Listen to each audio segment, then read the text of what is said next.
The laughter hit me before the words did. I turned, the silk dress still in my hands, as my sister's voice rang through the boutique, sharp, confident, dripping with mockery. "Cancel her order," Lila said, snapping her manicured fingers toward the cashier. "She can't afford that dress. Trust me, I know her better than anyone." Before we begin, drop a comment and tell us where are you from and from which city you're watching our videos. And after watching the whole video, don't forget to tell us what would you do in this situation? Be honest, tell me in the comments below. We read every comment. Let's begin. The air froze. Dozens of curious eyes darted my way. A sales associate stopped mid-fold. Even the soft jazz in the background suddenly felt too loud. I swallowed the sting that rose in my throat. "Lila, that's enough." She smirked, her diamond earrings catching the light. "Oh, come on, Ava. It's not an insult if it's true. I'm just saving you from embarrassment." A few customers chuckled. The cashier, Megan, looked down awkwardly, whispering, "Ma'am, should I?" I exhaled slowly. "No," I said calmly. "You shouldn't." But Lila wasn't done. "You've always had this little fantasy of being someone. You still live in that tiny apartment, right? With the same old Honda that barely starts." Derek, her husband, stood beside her, silent, expressionless, pretending to check his watch. He never stopped her. He never had to. I forced a faint smile, one I'd learned to wear during years of being the family embarrassment. "If you're done, I'd like to pay." Lila leaned closer, lowering her voice but loud enough for the crowd to hear. "Pay? With what, Ava?" "Good intentions." Laughter again. It felt like high school all over. Her perfect, composed, adored me, invisible, surviving on patience. I looked her straight in the eye and said softly, "You shouldn't confuse silence with weakness." Her brows arched. "Excuse me?" I nodded toward Megan. "Go ahead and ring it up. My husband will handle the rest." Lila scoffed. "Oh, please. Don't start the fairy tale again. That mysterious husband of yours who's always working on something big. Does he even exist?" Before I could respond, the glass doors slid open behind her, smooth, automatic, like a cue in a movie. Every head turned. Ethan walked in.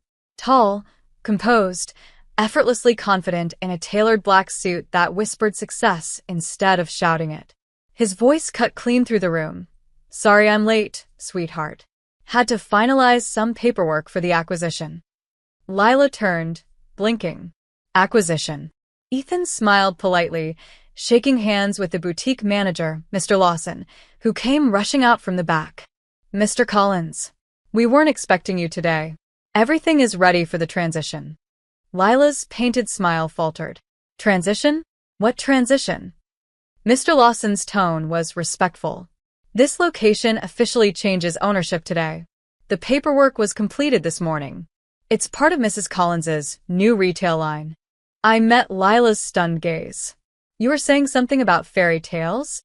Ethan slipped his arm around me, his voice warm but edged with subtle pride. "Your wife's first boutique looks incredible. I told the board it would be her vision that sets it apart." Lila took a step back, her color draining. "Your boutique?"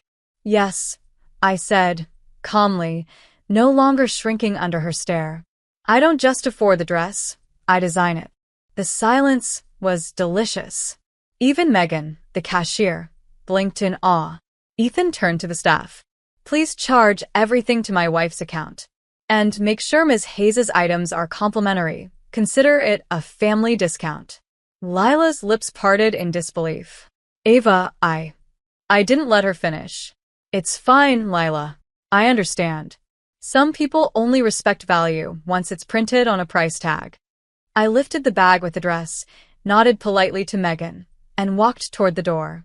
Ethan followed, hand resting lightly at my back, a silent promise that I never had to face humiliation again. The crowd parted as we left.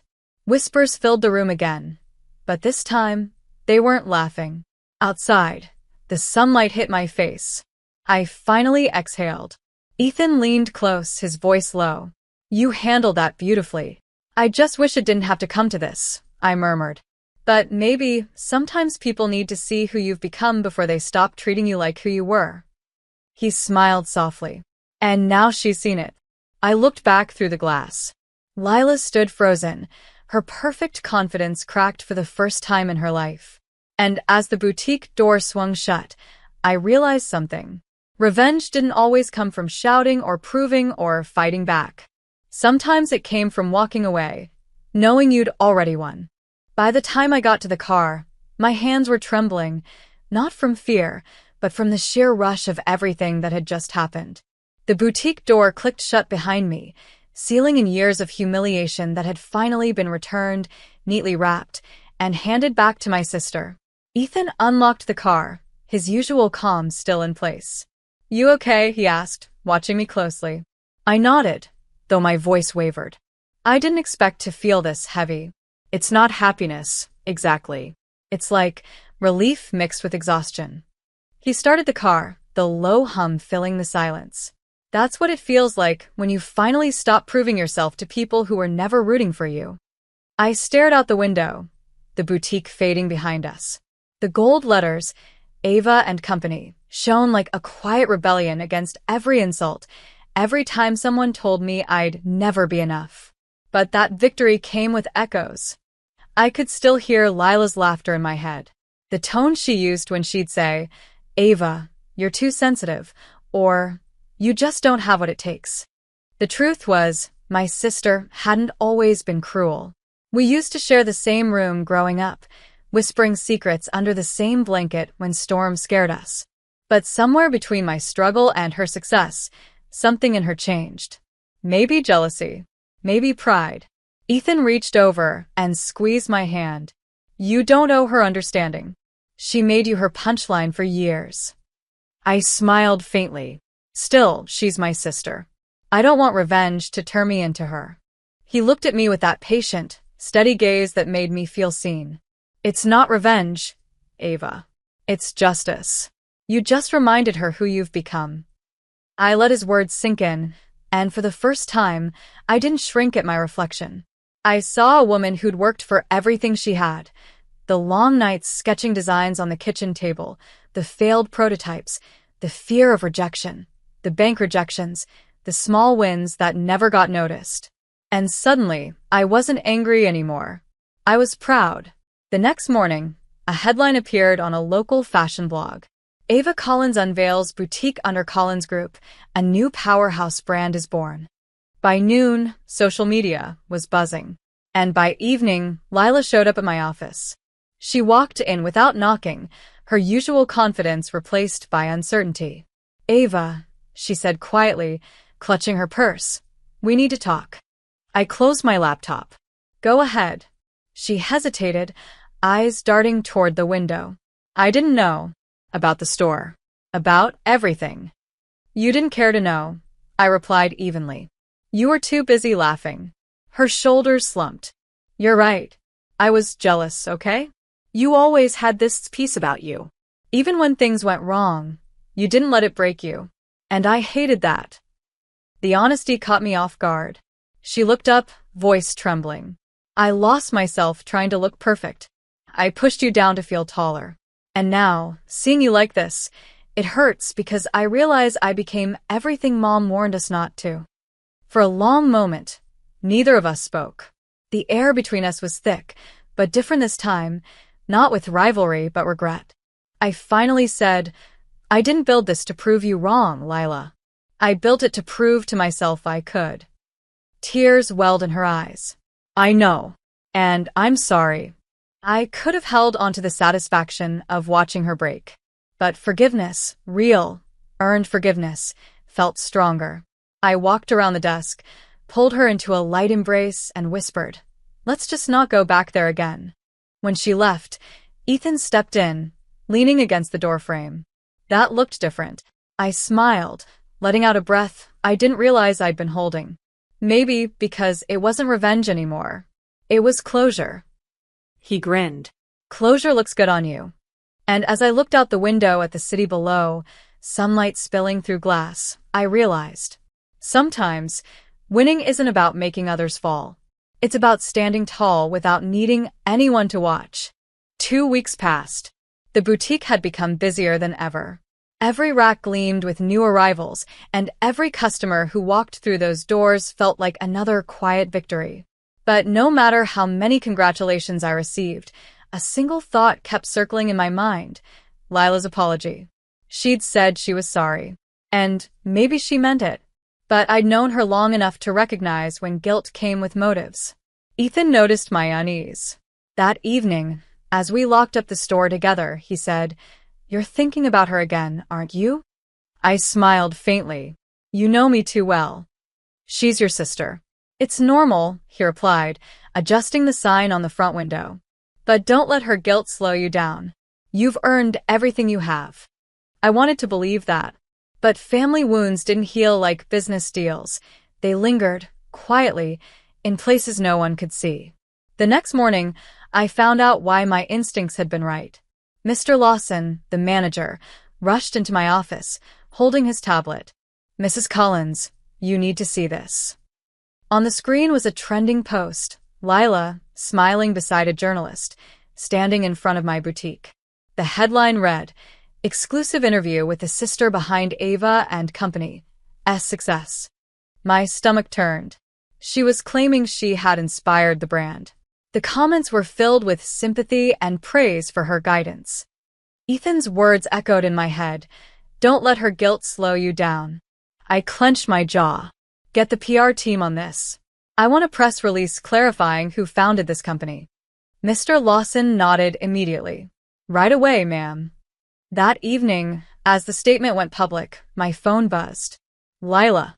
I almost didn't answer, but curiosity won. "Ava," she started, her tone defensive, "you didn't have to embarrass me publicly like that. It was just a small interview." "Small?" I asked sharply. "You told the world you built my brand." "I didn't say that," she argued. "They twisted my words. You know how the media works." I sighed. "You posed in front of my store, Lila. You let them write lies, and you smiled for the camera." She went silent. Then her voice cracked just a little. "I just wanted to feel relevant again." For a moment, my anger wavered. Because beneath her selfishness, I heard something else: loneliness.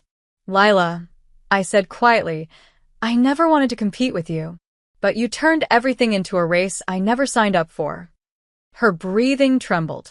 "I know. I didn't think you'd actually make it." The honesty stung. "That's the difference between us," I said softly. "You wanted to be seen. I just wanted to matter." There was nothing left to say. I hung up gently, then looked out at the glowing city skyline. Ethan walked in with 2 mugs of coffee. "I take it that call didn't end well." "No," I murmured. "But maybe it ended the way it needed to." He handed me the cup, his tone steady. "Sometimes the best revenge isn't proving them wrong. It's not needing their approval anymore." I looked at him and smiled faintly. That's the one thing she'll never understand. The next morning, our sales doubled overnight. The media clarified the truth, and people rallied behind me for handling it gracefully. I didn't post a single response. I didn't have to. Lila disappeared from the spotlight as quickly as she'd stepped into it. Weeks later, a small envelope arrived at my office. No return address. Just my name, Ava. Inside was a note in Lila's handwriting. "You were right. I wanted attention. You wanted purpose. And you won.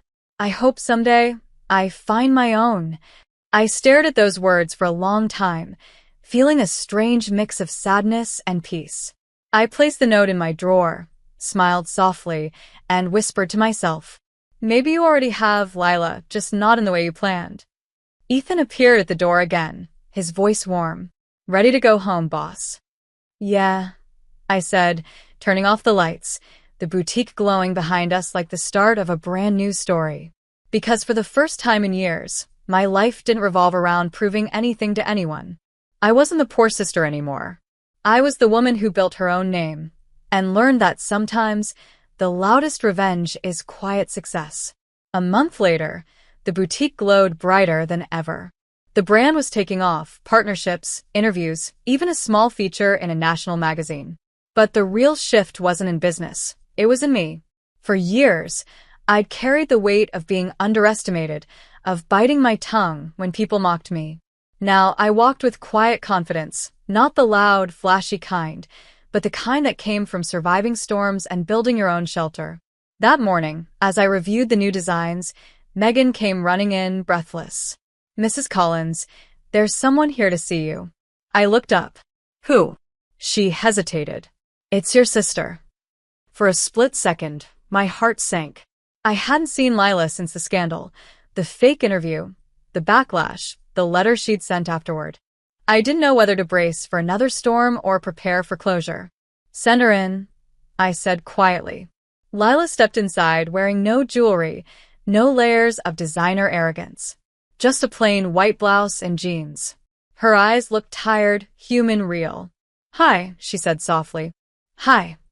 The silence between us was heavy, but this time it wasn't bitter. It was fragile, like glass that could shatter with one wrong word. She took a shaky breath. "I know I said I was sorry before, but I don't think you believed me. And honestly, I don't blame you." I leaned back against my desk, studying her. "So, why are you here now?" Her eyes glistened. "Because I saw your dress on the cover of Modern Vogue, and for the first time, I wasn't jealous. I was proud, and I hated that it took me so long to feel that way."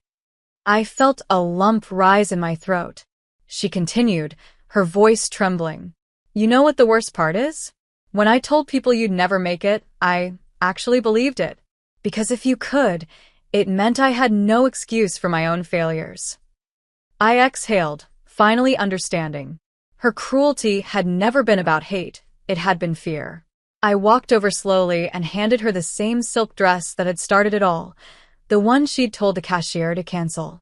Her eyes widened. "You kept it." "It was the first design I ever sold under Ava and Company," I said. "The one that taught me I didn't need approval to believe in my own worth." She ran her fingers over the fabric, whispering, "It's beautiful." "You said I couldn't afford it," I said softly. "Now I want you to have it." Her lips parted in shock. "Ava, I can't." "You can," I interrupted gently. "Not because you deserve it, but because I finally understand what forgiveness feels like. You can't heal if you keep replaying the pain." Tears streamed down her cheeks. "You're too good for me." I smiled faintly. "No. I just stopped letting anger decide who I am." Ethan appeared in the doorway, watching quietly as Lila embraced me, an embrace years overdue, soaked in regret, love, and the quiet relief of letting go. When she left, Ethan slipped his arm around my shoulders. "That was brave," he said. "Most people would have closed the door forever."